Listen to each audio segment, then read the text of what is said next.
మరి జరిపిస్తారని చెప్పని కోరుకుంటున్నాను. సద్గురు మహారాజుకి. ఇక్కడ ఉన్నటువంటి వారందరూ కూడా ఈ ఆశ్రమానికి మీ వంతుగా మీరు సహకరించవలసిందిగా కోరుకుంటున్నాం. మరి విశాఖపట్నంలో ఆశ్రమము నిర్మాణం కొరకు ఎవరైనా సరే, ఇంకా ఇక్కడే కాదు మన రేపు ఎల్లుంట ఇంకా ఇది కొనసాగుతూనే ఉంటుంది. అందరూ కూడా ఈ గురుఆశ్రమం నిర్మాణం జరుగుతుంది కాబట్టి అందరూ కూడా ముందుకు. ఇప్పుడు మిగతా వాళ్ళు ఇప్పుడు మనకు మాట్లాడతారు.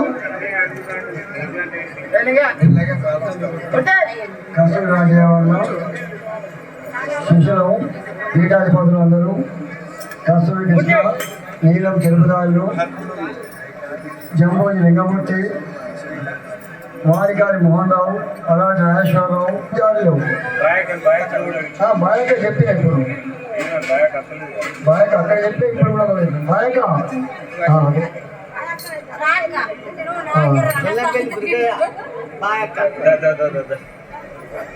కలిసి ఈ కార్యక్రమాన్ని ఆయనకు అప్పచెప్పితే అమ్మ బాధ్యత తీర్చాలనుకుంటున్నాం కాబట్టి అందరి వేదికపై రావాల్సిందిగా మనం చేస్తున్నాం.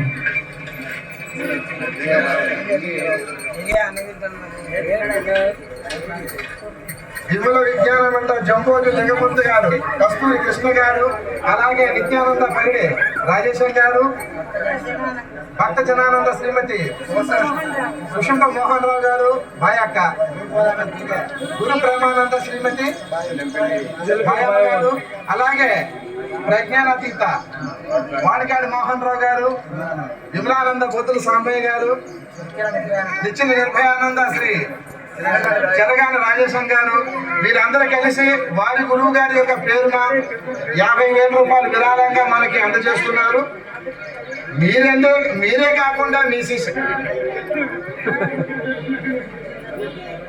శ్రీ అచలబోధాచార్య తాత గారు, ఈ యొక్క అచలబోధాచార్య భీమపల్లి గడియార కేంద్ర సమాజం అనే కాకుండా ఈ యొక్క సహాయ సహకారంలో పాల్గొనాలని చెప్పి కోరుకుంటున్నాను. జై సద్గురు మహారాజ్.